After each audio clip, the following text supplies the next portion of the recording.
안녕하세요. 여러분 만나서 반갑습니다. 안녕하세요.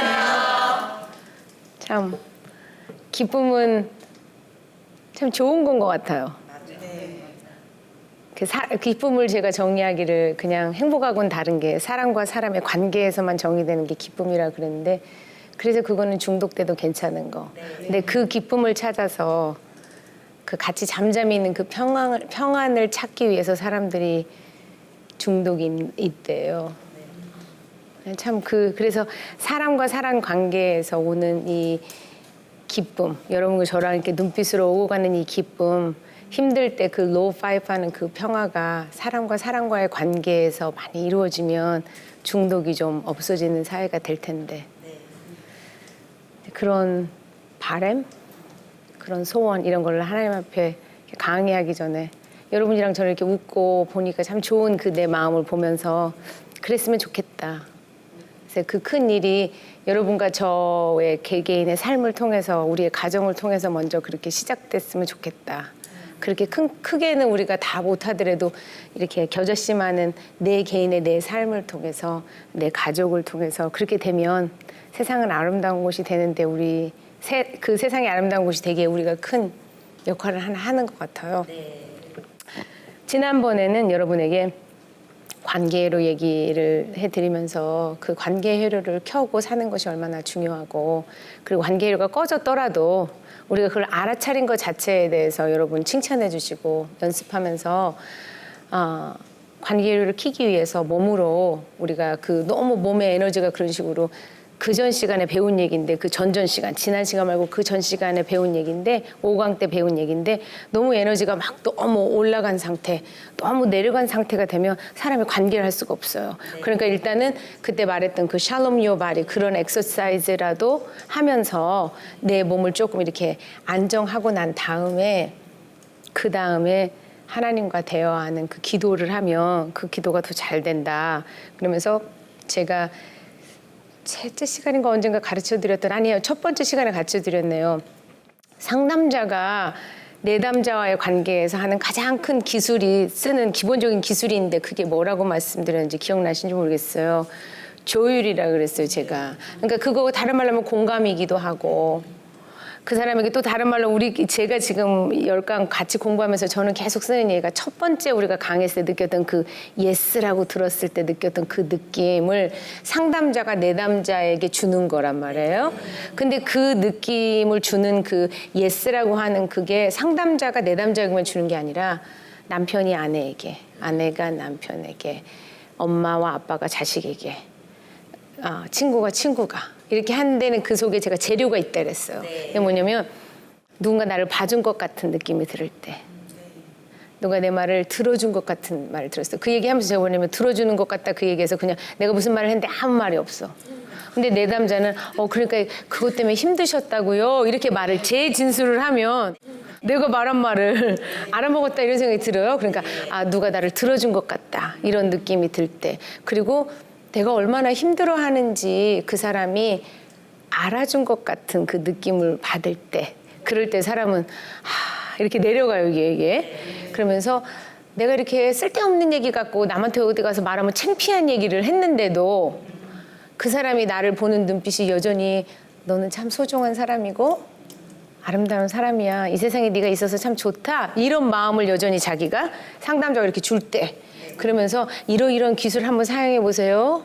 아니면 뭐 목사님 같으면 기도해 드릴게요. 이렇게 말하는 누가 뭔가를 도와줄 수 있을 것 같다. 이런 느낌이 들을 때 우리가 상대방이 저를 조율한 느낌이 들면서 마음에 평화가 온다 그랬어요. 그러니까 이제 관계로가 일단 꺼졌을 때는 평화가 없어진 거잖아요. 이제 그 평화가 없어진 거를 그렇게 하기 위해서 일단은 스탑 먼저 하시고 몸을 일단은 여러분이 이렇게 좀 안전한 곳으로 약간 몸을 좀 데려가시고 그 다음에 하나님에나 사람에게나 조율을 받아야 돼요. 그렇지 않으면 평화가 안 와요. 완벽하게. 그리고 또 그걸 한다고 한들 한 번만 있는 게 아니라 여러 번. 사실은 내 삶에 어렸을 때 힘들었던 일, 내가 소화해내지 않았던 아픔들이 자식을 키우면서 그리고 결혼 생활하면서 올라와요. 그래서 가정이 힘들어요. 그래서 결혼이 힘들어요. 그래서 연애가 힘들어요. 뭐냐면 어렸을 때 내가 엄마 아빠한테 받고 싶었던, 내가 알지도 못하지만 그런 어떤 무의식적인 것까지 나도 모르는, 나는 상처 안 됐다고 생각했고 지금 다 이해하잖아요, 여러분. 그래서 생각해보면 부모님이 우리 잘못되라고 부모님은 하나도 없어요. 다 자신들이 갖고 있는 것보다 더 좀 주셨죠. 자신 최선을 다했고 그랬는데 어쨌든 완벽한 세상이 아니다 보니 이곳에 살다 보면서 거기에서 받은 우리의 그 소화해내지 못한 그 아픔, 특별히 6가지 큰 감정이 나한테 왔을 때 나보다 더 큰 사람이 그것을 소화해내도록 나한테 거울로 반영해줘야 되는데 그걸 못 받으면, 특별히 그런 일의 감정들이 만져질 때 갑자기 나도 생각하지 않았던 내 헐크 같은 내 모습이 나올 때, 그게 왜 그러냐면 그때가 건드려져서 그래요. 건드려지지 않은, 그래서 저는 그 말을 뭐라고 잘 말하냐면 내가 소화 막 못했던 그 아픔, 그게 어렸을 때 가장 친밀한 그 가정에서, 관계에서, 그럼 친구나 이런 관계에서 내가 채 소화해내지 못하고 내 안에 이렇게 있었던 그게 언제 제일 많이 나오냐면요, 연애할 때. 그 얘기예요. 사람은 사람을 이렇게 붙어있게 만들었다 그랬잖아요, 하나님이. 그래서 성경에 뭐라 그래요? 하나님과 우리를 비유할 때 하나님이 뭐라고 말하냐면 신부와 신랑이라고 비유를 하시고, 아버지고 우리는 자녀라고 얘기하시고, 친밀한 관계를 말하면서 뭐 왕이고 그게 우리가 뭐 부하인지 모르지만 아무튼 그런 얘기를 하시는데, 친밀하게 많이 나오는 그게 그런 가족의 그거잖아요. 이렇게 보면은 부모는 선택하지 못하지만 연애할 때는 내가 선택하잖아요. 근데 뭘 원하게 해요? 그때 그 우리 부모에게 받기를 원했던 바로 그것을 연애할 때 그 상대에게서 원해요. 그거를 애착관계라 그래요. 가장 애착관계가 큰 게 부모하고 나하고 애착관계, 그 다음 애착관계 가장 큰 게 뭐예요? 그 다음에 남편하고 아내잖아요. 그러니까 그거 하기 전에 한 게 연애잖아요. 그러니까 그 애착관계가 그게 두 번째로 그 다음에 센 거예요. 그때 어렸을 때 그거하고, 그러다면 여러분이 이제 부모가 돼서 그 다음에 또 여러분이 거꾸로 그 자식하고 애착하는 거 여러분 보면 알죠? 그래서 그게 그 세 가지가 제일 힘들어요. 우리 부모님과의 관계, 내가 내 남편과의 관계, 아니면 데이트할 때 그게 왜 그러냐면 애착관계, 그게 옛날에 있었던 거, 나도 모르는 소화하지 못했던 게 이때 다 올라와요. 그거 알면 사실 많이 줄일 수 있는데, 아픔을 줄일 수 있는데 그냥 걔가 그걸 잘못해가지고 그런 것 같고 이제 그런 생각들이 들어요. 근데 이제 오늘은 그래서 어떤 강의를 여러분하고 하기를 원하냐면 운해의 강의인데요. 지난번 강의 시간에는 이 왼쪽과 오른쪽이 통합되지 않은 것에서 오는 어떤 그런 조화, 이루지 못한 것에 대한 그 현실을 얘기했어요. 근데 오늘은 오른쪽을 더 자세히 살펴보면서 오른쪽에 1층, 2층, 3층, 4층이 있대요. 아까 말한 그 오른쪽에 있는 두뇌 얘기를 했는데, 이제 오늘은 거기서 더 깊이 들어가가지고 이 오른쪽에 각 층이 있다는데, 그래서 이제 몸에서 올라와서 1층을 지나고 2층을 지나고 3층을 지나고 4층을 지나서 왼쪽으로 간대요. 그러면서 이 어떤 정보를 우리가 우리 몸에서 경험하는 그 정보 처리 과정인 오른쪽의 두뇌의 어떤 특별한 그 기능을 살펴보면서 어떻게 하면, 일단은 먼저는 이 층을 이해하자고 하는 얘기는 이 층이 어떤 층에 내가 갇혀 있느냐에 따라서 내가 아픔을 느껴지는 게 다르대요. 근데 이제 특별히 친밀한 관계에서 이 운해가 자극되는 게, 이 운해가 관계하는 거 아까 말씀드렸죠. 이게 두 개가 다 우리 모두가 하죠. 왼쪽 말로 하고 이렇게 하는데, 사람이 관계를 형성할 때는 말한 것처럼 보이지 않는 이 운해 쪽으로 많이 하기 때문에 이 운해가 어떤 기능을 갖고 있는가를 이해하고, 말한 것처럼 이거를 이름이 뭔지를 알아먹으면 우리가 길들일 수 있다. 이제 그것 때문에 이거를 이제 공부하기로 하겠어요. 이걸 하기 전에 이런 얘기를 하겠어요. 이제 제가 이런 얘기를 자꾸만 하다 보면 뭐냐면 문제를 해결하는 얘기를 자꾸 하잖아요. 근데 이런 말을 하기 전에 여러분한테 꼭 한 번 더 자세하게 말하고, 자세하라기보다는 한 번 더 이렇게 강조하고 싶은 얘기가 있어요. 그게 뭐냐면, 관계가 꺼지면 이렇게 하세요. 이거는 치료적인 얘기잖아요. 이해되시죠? 제가 무슨 말 하는지. 우리는 치료에 관심이 있어요. 근데 치료보다 더 중요한 건 뭐예요? 우리 다 알죠? 예방. 예방이에요. 상담하고 저 이런 거 뭐 결혼, 가정 막 이렇게 얘기하면 저 내담자들 올 때 대부분 다 아파가지고 치료받으려고 오지 예방은 잘 우리 안 하잖아요. 아파야지 돼요. 이게 좀 아파야지 좀 우리가 좀 겸손해지고 그 전까지는 막 잘하고 있다 막 이렇게 생각하잖아요. 그러니까 그 얘기를 많이 하는 건 맞는데 그렇다면 이 이제 오른쪽 두뇌 공부하러 가기 전에 제가 지금 치료 얘기를 자꾸만 하니까 너무 중요한 그러니까 제가 그 얘기를 많이 하면 이 예방은 그러니까 별로 이게 근데 이게 너무 중요해요. 이 예방이 그 예방 얘기를 하면서 하나만 더 우리 지난번에 했던 얘기들인데 이 시간에 한 번 더 짚고 넘어가고 싶은 얘기가 있는데 관계 회로를 잘 켜놓는 사람 그리고 어떤 사람 보면 관계 회로가 빨리빨리 꺼지는 사람이 있잖아요. 그 어떤 사람은 좀 그런 일이 있어도 좀 잘 소화해내고 그릇이 큰 사람 그건데 어떻게 말하면 관계 회로가 좀 마음이 너그러운 사람 뭐 이런 사람은 관계 회로가 좀 잘 켜져 있는 사람 그 사람은 왜 그럴까 궁금하잖아요. 그러니까 관계를 꺼먹으면 어떻게 하냐도 중요하고 알지만 어떻게 하면 저 사람은 관계를 좀 이렇게 좀 많이 켜놓고 사냐 저 사람은 왜 그러게 왜 그럴까요? 왜 그럴까요?의 답은 너무 쉬워요. 그 사람은 감사하는 거가 그때 우리 20대 1 얘기했죠. 존 가트만 얘기하면서 20대 1 어려움 중에도 5대 1 긍정과 부정을 유지하더라 그 얘기 우리 배웠어요.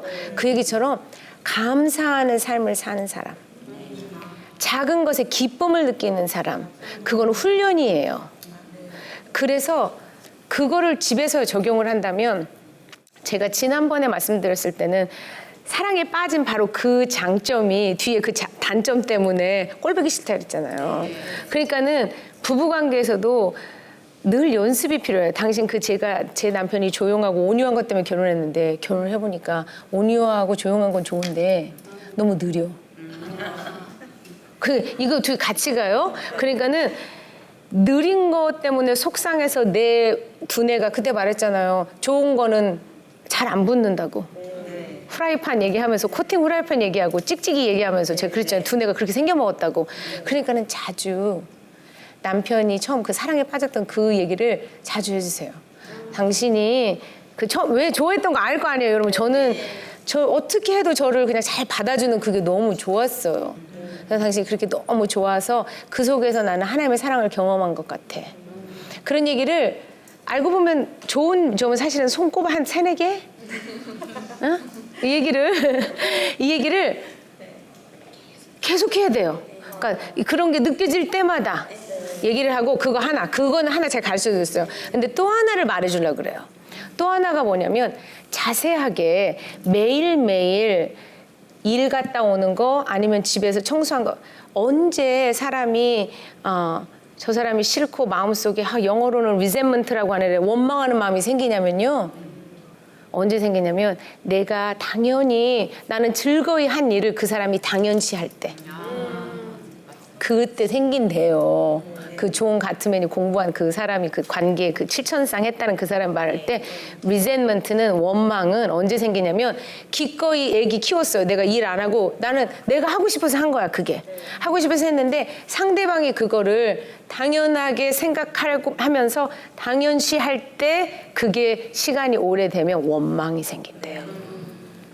그러면 거꾸로 그거에 대한 바로 해독제가 뭐냐면 감사를 자주 표현하는 건데 어떤 식으로 제가 아까 말한 거 사랑에 빠진 어떤 그 좋은 그 모습을 말하라 그랬잖아요. 그 얘기를 하면은 잔 엄마가 제 남편 이름이 잔이고 엄마가 그 두 부부가 이혼하셨어요. 그러니까 시어머니죠. 저 시어머니. 시어머니가 지금도 그러니까 미워서 이혼했겠죠. 뭐 좋아서 이혼했겠어요. 근데 꼭 한마디는 꼭 좋은 얘기를 하는 게 있어요. 우리 어머니는 잔한테도 니네 아빠만큼 무슨 일이 주어지면 열심히 하는 사람이 이 세상에 아무도 없을 것이다. 그리고 이혼해도 그 사람한테 하나님이 만든 아름다움이 있으니까 하나라도 좋은 건 있걸랑요. 그러면 같이 살면 있을 거 아니에요. 그러니까 그 얘기를 또 하고 또 하라고요. 다 그게 나타날 때마다 그게 하나고요. 그다음에 또 하나는 예를 들어서 제가 신혼 때 남편이 쓰레기를 버렸어요. 쓰레기를 버렸는데 저한테 와서 미국 사람이니까 와가지고 저한테 고맙다는 얘기를 왜 안 하네요. 근데 나는 생각도 못한 얘기. 근데 제가 뭐라고 하는지 알아요? 그냥 고맙다고 했으면 됐지 제가. 겸손하게 땡큐 이러면 되는데 제가 뭐라고 할게요? 저기 그렇게 말했어요. 그럼 내가 하리? 그 얘기로 들리는 거야 우리는. 그래요 안 그래요? 고맙다고 해야 되는 일이면은 내가 해야 될 일을 네가 해줬으니 고맙다. 우리는 그렇게 생각해요. 근데 그때 처음 알았네. 그러니까 문화가 다른 사람이랑 살다 보니까 제가 그걸 알았네. 왜냐면 그 사람은 그냥 내가 했으니 고맙다고 한번 말해달라는 얘기인데 저는 그게 어떻게 들리냐면 그러면 내가 해야 되는 일을 네가 했으니 고맙다고? 이렇게 들려요. 아니 이렇게 들렸어요 제 안에. 그러면서 느낀 게 있어요. 그러면서 그 리서치를 공부하면서 배운 게 당연하다고 생각하는 일이 있을 거예요 집안에서. 남편이 뭐 운전을 해준다거나 쓰레기 버린다거나 일 맨날 간다거나 뭐 나 모르겠어요. 뭐 가서 세차를 맨날 해온다던가 모르겠어요. 나 여러분 집에서 뭐 하는지 남편이 뭘 잘하는지 뭐 설거지 저희 남편 설거지 맨날 잘해요. 그건 잘해. 그러면은 뭔가 늘 당연하지만 맨날 일을 간다거나 살아 있어 준 것도 고맙고. 그 당연하게도 왜 생각해요? 왜 아파서나 돼야 막 그런 거를 당연하다고 지금까지 생각했던 것. 그것을 여보 당신이 그때 그걸 자세히 말해야 된대요. 그냥 두리뭉실하게 잘 알지 뭐 이게 아니고 자세히 당신이 그때 저 같은 경우에는 자기 안 와도 되는데 저 마음 긴장됐다고 남편이 여기까지 와줘요.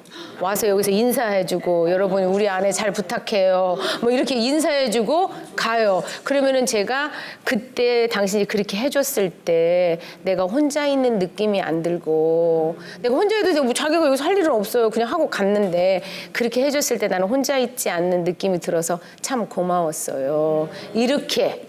그 얘기는 거꾸로 애들한테도 칭찬을 할 때 막연하게 너 잘한다가 아니고 아들아 엄마가 그때 강의하러 갔을 때 엄마가 마음이 힘들고 불안하다고 얘기를 하니까 강의를 끝나고 왔는데 잘 표현하지 않는 우리 아들이 앞으로 나와서 저를 안아주면서 뽀뽀를 해주는 거예요. 오늘 잘 했냐고. 그 얘기를 하는데 눈물이 나요 제가. 그래서 이제 그런 얘기를 하려면 속으로만 담아주지 말고 네가 나한테 이렇게 했을 때 넌 잘 표현하지 않는 네가 그렇게 했을 때 그걸 보니 엄마 마음이 네가 나를 위하는 마음을 내가 알아서 내 마음이 든든했단다. 그러니까 뭐가 일어나면 그 선물을 받으면 선물을 받은 것에 대한 영향이 어떤 영향이 있었는지를 집어주는 거. 그래야 애가 그거를 다시 할 수 있어요. 그게 결국 이런 거 공부한 사람들이 하는 얘기예요. 그러니까 이제 여기에 오늘 이 두 번째 강의를 가면서 앞부분에 얘기한 것 같지만 왜 그러냐면 자꾸만 치료 얘기, 어떻게 하면 관계를 잘하나, 나쁜 거 어떻게 되면 고치나 이 얘기에 관심이 많은데 사실 그 예방적인 거는 작은 것에 기쁨을 느끼고 심쿵하는 거 우리 찻잔 얘기 했었어요. 그 얘기. 그런 얘기 그리고 가정에서도 서로 감사한 걸 그러니까 만약에 말하는 게 불편하시면 꼭 말 안 해도 돼요. 써요. 그리고 뭐 한 1,000원짜리 이런 거 뭐 하나 조그만 그 선물 좋아하는 저희 딸은 그 선물 좋아해요. 나만 버려야 될 건데 내가 볼 때는. 근데 걔는 그 받는 거 그러면 500원짜리 1,000원짜리 하나 써서 짧게 하나 써요. 뭐라고 이때 이랬을 때 고마웠다. 그게 편하시면 그 자기 스타일이 있어요. 다 말로 하려고 하지 마세요. 말로 하면 부담스러워요. 그럼 그거를 여러분 나름대로의 스타일을 여러분이 찾아봐요. 이제 그렇게 하라는 그 예방적인 얘기를 하고 그 다음에 우리 이제 이 얘기를 해볼까 해요. 예배소서 2장 10절 우리가 너무 잘 아는 말씀인데 거기 이런 말이 있어요. 우리는 그의 만드신 바라 그리스도 예수 안에서 선한을 위하여 지으심을 받은 자니 이 일은 하나님이 전에 예비하사 우리로 가운데서 행하게 하려 하심이라 이런 말이 있어요. 근데 거기에 그의 만드신 바라 이 얘기가 영어로 보면 masterpiece 뭐 이런 얘기 설교할 때 좀 들으셨을 거예요. 만드신 바다 그 얘기 뭐냐면 당신은 하나님의 걸작품입니다. 뭐 이런 얘기 설교 들으셨어요? 안 들으셨어요? 그래 들었잖아요. 그게 이 얘기거든요. 그의 만드신 바라가 영어로는 masterpiece다. 네가 되게 workmanship이다. 그러니까 막 장인이 되게 막 가장 멋있게 만들어낸 그거 있잖아요. 이제 그 얘기예요. 근데 그거를 원어로 들어가면요. 이게 영어로는 그렇게 번역이 되는데 그걸 포이마라고 써 있어요. 근데 포이마를 영어를 아는 사람은 그게 뭐 같이 들리냐면 영어로 포엠 같이 돼요. 포엠이란 뭐냐면 시, 포엠, 포엠이라 그러거든요. 시라 그래요. 이게 무슨 뜻이냐면 여러분과 나는 하나님의 시래요. 그분이 쓰는 시예요. 근데 미국 사람들은 시를 쓸 때 우리도 운율이 있어요. 저는 잘 이렇게 국문학을 잘 못하지만 이렇게 보면 우리도 끝자리 소리 똑같이 이렇게 맞춰가지고 이렇게 시를 쓰기도 하고 뭐 운율을 여기 제가 찾아보니 그런 게 있는데 제가 잘 전문가가 아니어서 여러분 무슨 말인지는 알겠죠. 그 시를 쓸 때 운율을 맞추는 거. 근데 미국 사람은 시를 쓸 때 제가 여기서 아까도 말하지만 name it to tame it 이렇게 사운드가 끝이 어때요? 이렇게 네임 그러면 네임 그런데 테임 그럼 끝에가 소리가 똑같잖아요. 이 사람들은 뭐를 어렸을 때랑 할 때 그걸 라이밍이라고 그러는데 뭐 캣 고양인데 뱃 뭐 꼭 끝에 AT로 끝나는 걸 막 다 찾아가지고 소리를 비슷한 소리를 막 이렇게 내는 거를 그거를 말을 장난을 많이 잘하는 사람을 이렇게 잘 쓰는 그 언어를 잘 사용하는 사람이라고 생각해요. 근데 그래서 시를 쓸 때도 그런 거예요. 시를 쓸 때도 그 끝소리가 이렇게 다 이렇게 똑같이 나오는 그거를 많이 써요. 그렇게 시를 쓸 때. 근데 히브루 그러니까 유대인들의 시는 그렇지 않대요. 유대인들의 시는 생각. 비슷한 생각이 내가 한 줄 쓰면 그 다음 줄에서 그게 그 다음 줄에 또 비슷한 생각을 다른 말로 또 나오는 거예요. 그런 식으로 운율을 생각을 맞춘다고 그런대요. 시를. 그러면 하나님이 우리를 보고 너는 나의 시야 이렇게 말했어요. 그럼 그 얘기는 우리가 말한 것처럼 하나님의 생각을 하나님의 마음을 제가 하나님의 한자를 던져요. 그러면 내 삶에서 하나님 비슷하게 생각하는 그 비슷한 생각을 제가 던져요. 그러니까 시운 띄우면 오고 가고 하듯이 하나님은 우리의 삶을 통해서 우리 속에 살아계시잖아요. 우리를 이 세상의 아름다운 시 한 편으로 내는 거예요. 너는 나의 시야. 내 생각, 네 생각이 내 생각을 닮았다. 얘를 보면, 널 보면 이게 나야. 이게 내 생각이 이런 거야. 그래서 너는 나의 자유로운 아름다운 내가 생각을 담았는 넌 내 시란다. 이게 바로 그 말이래요. 근데 그 너무 은혜스럽고 너무 멋있죠. 막 우리 삶이 그래 하나님의 생각을 담는다. 하나님의 생각대로 생각하고 뭐 느낀다. 뭐 이런 얘기 들으면 너무 막 하나님 나를 하나님의 시로 생각하고 이 땅에 시를 읊으시나 나를 보고 그 당신의 생각을 읊으시나 생각의 공유라고 하는 게 있어요. 여기도 뭐 공유하잖아요. 뭐 요즘 뭐죠? 이런 거 미디어 이런 거 있는 거 공유한다 그러잖아요. 근데 공유하는데 생각의 공유라고 하는 장치가 있는데 이거를 뭐 브레인으로 말하자면 여기 말한 것처럼 싱귤러 코텍스라고 하는 그런 부분이 있는데 그 부분이 그 사람이 생각을 공유할 수 있게 하는 근데 그게 이렇게 말하면 너무 막 어려운 것 같고 막 근데 이렇게 쉽게 이렇게 생각하시면 돼요.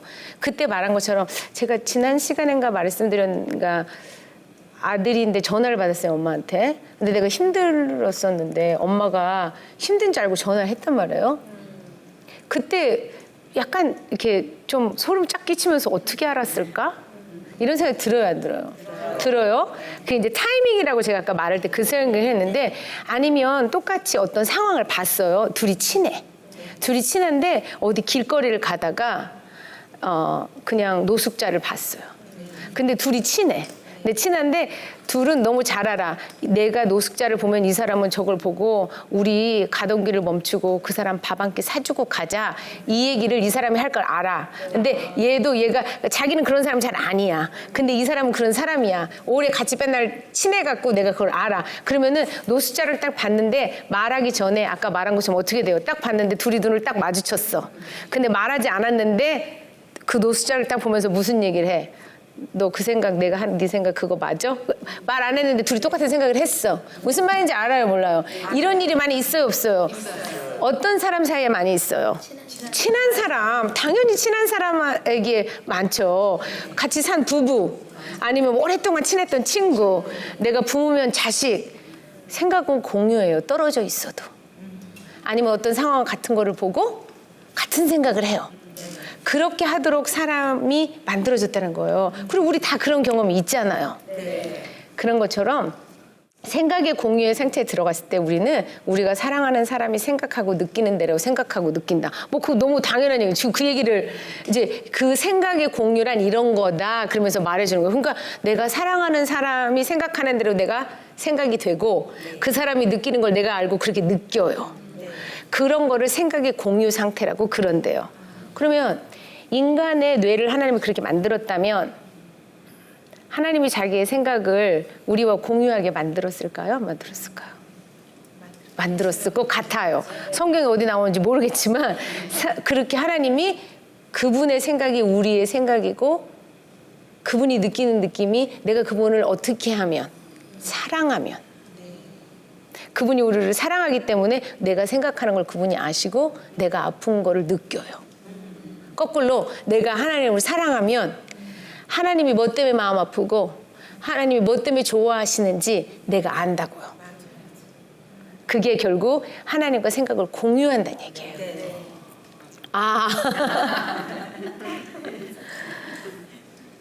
근데 그 공유의 그게 제가 상상하기에는 그때 출애굽기에 나와 있던 거 있잖아요.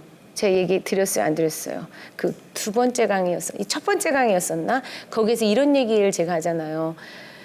모세를 만나신 그 하나님, 그 가시던 불이 꺼지지 않는 그 자리에서 이스라엘 백성이 노예 생활을 오래 해서 하나님이 나를 잊어버렸다고 생각했을 때 그때 와서 하시기를 내가 내 백성의 뭐 근심을 보았고 제가 정확하게 생각이 안 나요. 뭘 보았고 그리고 내가 그 말을 들었고 내가 그들이 고통하는 걸 내가 알고 내가 그들을 도와주고 싶다.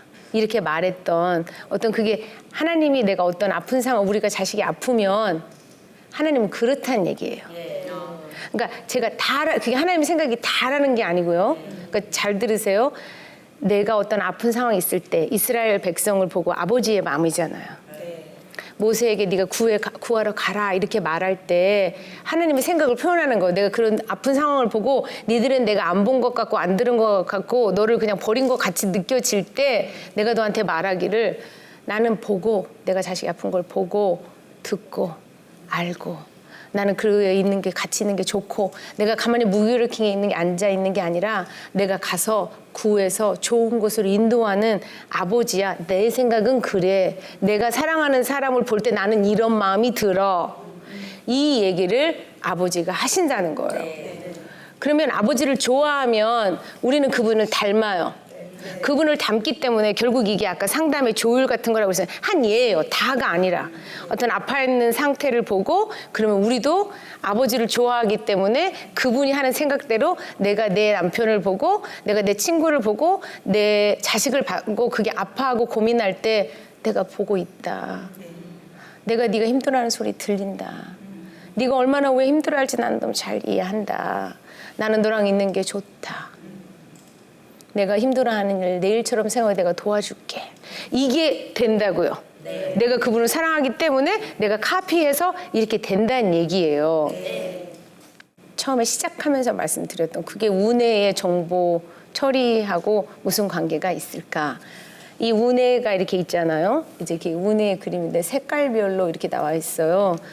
1번이 가장 아랫부분이니까 어디라고 생각하시면 되냐면 그때 제가 이거 가르쳐 드릴 때 여기에서 이렇게 올라와서 여기 손바닥이 파충류의 그런 브레인이고 여기에 뭐 번영계가 있고 여기 위에가 생각하는 브레인 이런 얘기를 했어요. 근데 이걸 이렇게 열어보면 지금 제일 밑에 1번에 있는 게 그 이 뭐라고 그러죠? 해부학상으로 말하면 여기 말고 여기 이거 있는데 여기 있는 곳에 그러니까 이거는 지금 저는 되게 두뇌를 전문적으로 공부한 사람이 아니라 공부한 사람에게 받아온 것에서 이거보다 더 복잡해요. 근데 그걸 쉽게 설명을 했을 때 이 사람은 세 가지로 나눴는데 바로 이 안에 이 부분에 가장 밑에는 늘 이런 질문을 한대요. 제가 보여드릴게요. 1번은 무슨 질문을 하냐면 내가 혼자냐 아니냐. 오른쪽에 운해의 가장 깊은 곳 숨쉬고 이런 거 빼고 사람이 이렇게 숨쉬고 자고 뭐 이런 걸 빼고 됐을 때 그거를 애착이라 그래요. 제가 아까 그랬잖아요. 왜 친밀한 관계 힘든가 그랬을 때 그 애착 관계 어릴 때 그런 것처럼 그게 근데 동물이 혼자 못 큰다 그랬잖아요. 우리는 동물적인 그런 게 있어서 부모가 없이는 아니면 다른 누가 날 도와주는 사람이 없으면 못 자라요. 제대로 못 자라요. 그러니까 먹여주고 이렇게 다 했었어도 만져주고 예뻐해주지 않으면 또 나중에 정신병에 걸리거나 죽거나 그 어디 다른 나라의 고원 그런 거 사람들이 제 책에 썼는데 정확한 그 리서치 결과는 제 생각이 안 돼요. 그래서 애들이 죽어요. 그 고원 애들이 다 먹여주고 했는데. 그러니까 내가 혼자 있다라고 하는 이제 가운데는 뇌의 부분인데 그냥 여러분이 그 뭐 알아서 뭐 하겠어요, 사실은. 어디 가서 저도 이거 봐야지 알아요. 그러니까 뭐 알아서 뭐 하겠어요. 그러니까 1번은 그러니까 애착 관계를 형성하는 거. 그러니까 1번은 그래서 질문하는 게 뭐냐면 나는 혼자인가? 나를 사랑하는 사람이 나와 같이 있나? 이 세상에 내가 혼자 이렇게 살아가야 되나?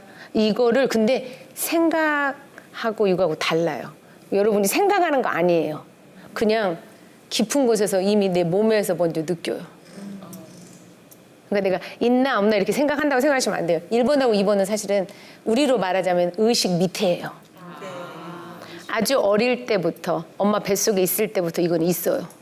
이미 있고 이게 이미 뭐라 그러죠? at work. 그러니까 이미 여기는 이게 있는 거예요. 얘는. 네. 그러니까 애착이 있고요. 그 다음에로 올라가면 평가라고 써 있는데 평가가 이렇게 제가 말한 것처럼 이렇게 어떤 상황을 내가 보고 내가 뱀이 왔으니까 무섭다 이게 아니고 우리 사실 뱀 안 만났어도 한 번도 안 만나봤어도 왜 우리 속에는 성경의 그 얘기 때문에 그런지 뱀 하면은 어때요? 안 쫓고 무서워. 그거는 나는 뱀 안 보고 물린 적 없어요. 근데 왜? 그러니까 우리 속에 생각한 거 그런 거 상관없이 이게 좋은가? 나쁜가를 그러니까 위험한가? 안전한가를 늘 이 1번 밑에 그 다음 과목 그걸 한다네요. 그게 1번 다음에 위에 여기가 지금 1번, 2번 다 얘기하는 거예요. 여기에서 그거를 그래서 어떤 나쁜 상황이 나면 계속 불 나면 우리 막 고기 구워 먹다가 그 알람 있잖아요. 그 뭐죠? 집에 있으면 그거 어떻게 그 삐삐거려요. 여기는 미국은 그러는데 삐삐거리죠. 그러면 막 이렇게 불로 이렇게 하면서 해도 삐삐 한번 울리면 계속 걔가 막 삐삐삐삐 하고 배터리 빼야 되잖아요. 우리 건전지 빼야 되잖아요. 그런 거랑 똑같아요. 그래가지고 어떤 상황 내가 위험하다고 하는 생각이 머리로가 아니라 그러니까 어떻게 할 때는 황당해요. 어떤 사람의 눈빛도 그렇게 느낄 수 있어요. 어머 저 사람이 나 저렇게 보는 거 보니까 막 가슴이 벌렁벌렁 뛰면서 저 사람 다 싫어하는 건가? 근데 그 사람은 피곤한 거야.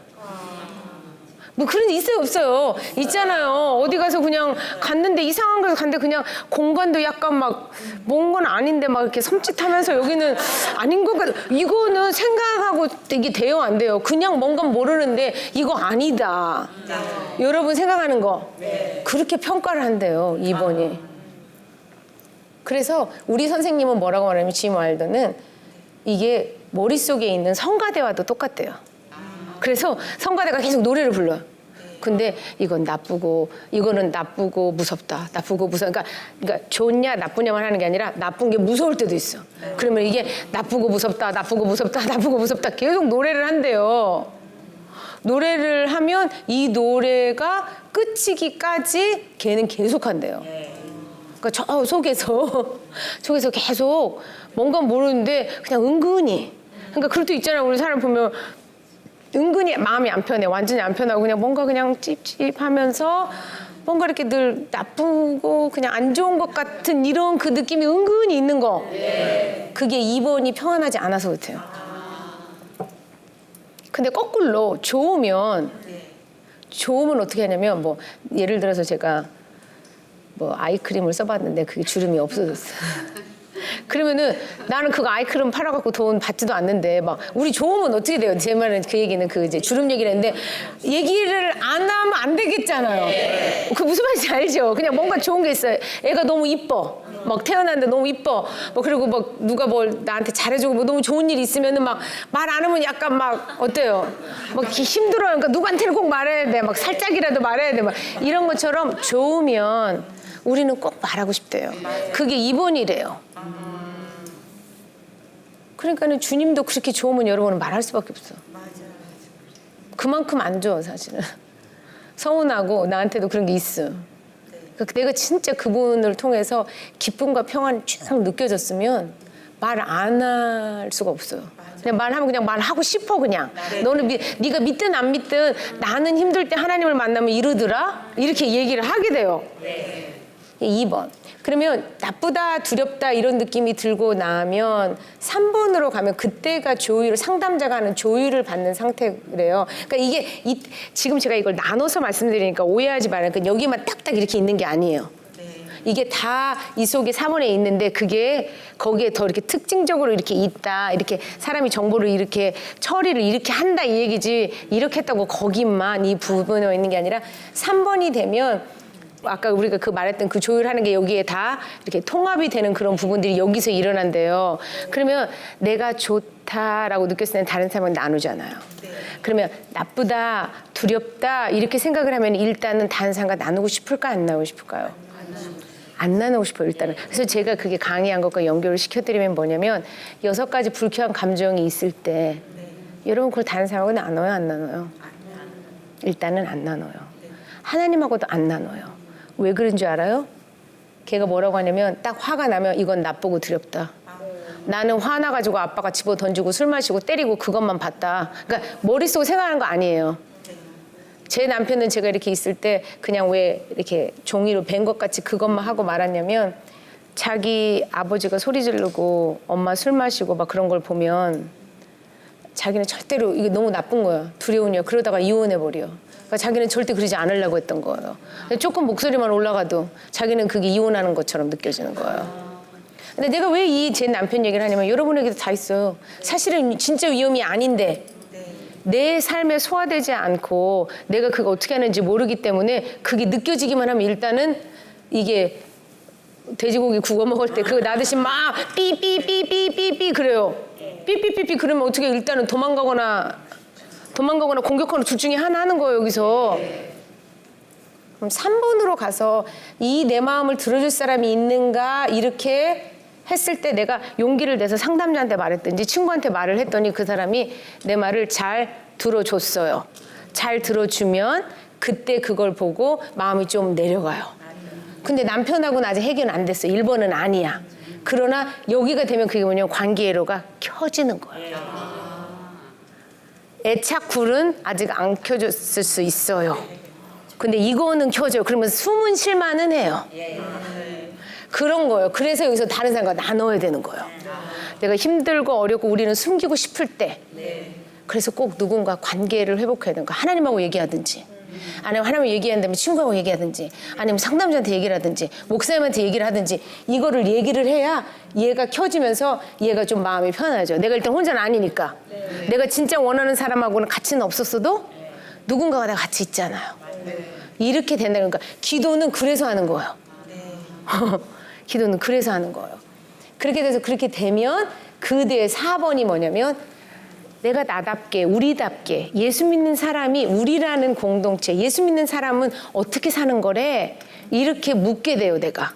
그리고 그렇게 살고 싶은 거예요. 왜 에스더가 어떻게 했어요 성경에 보면 그 에스더 여왕이 아니라 그 퀸 아무튼 그 왕의 부인 그 여자가 어떻게 해요. 너무 두려운 상황에 어떻게 해요. 기도를 하고 뭐라고 하면서 나가요. 그거 갈 때 가면 안 되는데 내가 죽으면 죽으리라 이러고 가요. 다니엘과 세 친구도 죽을 수도 있어요. 근데 그거 들어가는 거예요. 사자굴에도 들어가고 풀물 속에도 들어가고 나가지 않으면 안 되는 왕 앞에도 나가요. 우리는 그런 사람이에요. 예수 믿는 사람은. 그러니까 두려움이 느껴져서 야 이거 나쁘다 무섭다 이러는데 이 밑으로 가야 하나님이 나와 함께 있으면서 내가 죽으면 죽는다. 왜 난 죽어도 그게 끝이 아니거든. 그러니까 우리는 그렇게 살고 싶죠. 4번이에요 아니에요? 이렇게 살고 싶어요. 그럼 그걸 기억해야 돼. 아 우리는 그렇게 살으라 그랬지. 근데 여기서만 나는 왜 안 돼 그러잖아요. 그럼 문제가 하나도 해결이 안 돼. 그러니까는 관계에서 힘든 게 바로 이걸 몰라. 어디에 내가 지금 막혔는지 모르는 거야. 그러면 이게 위해 되려면 어디를 주로는 가야 되면 거꾸로 3번을 먼저 가시든지 아니면 여기를 치유하시든지 둘 중에 하나예요. 어떻게 보면. 아니면 여기도 있어요. 다음 강의에는 어떻게 하면 내가 1번인지 2번인지 3번인지 4번인지 내가 왜 1번이 지금 잘못돼 갖고 힘든지 2번이 잘못돼 갖고 힘든지 여러분이 그걸 분별하는 거를 살짝 가르쳐 드릴게요. 살짝 가르쳐 드리고 하나님과의 관계에서 기도하는 관계에서 내가 그것을 어떻게 회복해야 되는지 간단한 툴을 하나 가르쳐 드릴 테니까 그 툴을 여러분이 이용해서 하나님과의 이 애착 관계가 다시 재정립이 되고 정말 두렵지만 주님이 함께 하시면 내가 괜찮을 수 있고 나를 늘 조율하시고 예스라고 말해주시면서 넌 이런 사람이야. 에스더 같은 사람이야. 너는 다니엘 같은 사람이야. 이렇게 말씀해 주시는 그 하나님의 음성이 들려지는 그런 삶을 저와 여러분이 살기를 기대하고 소망하면서 오늘의 강의는 마치겠습니다. 감사합니다.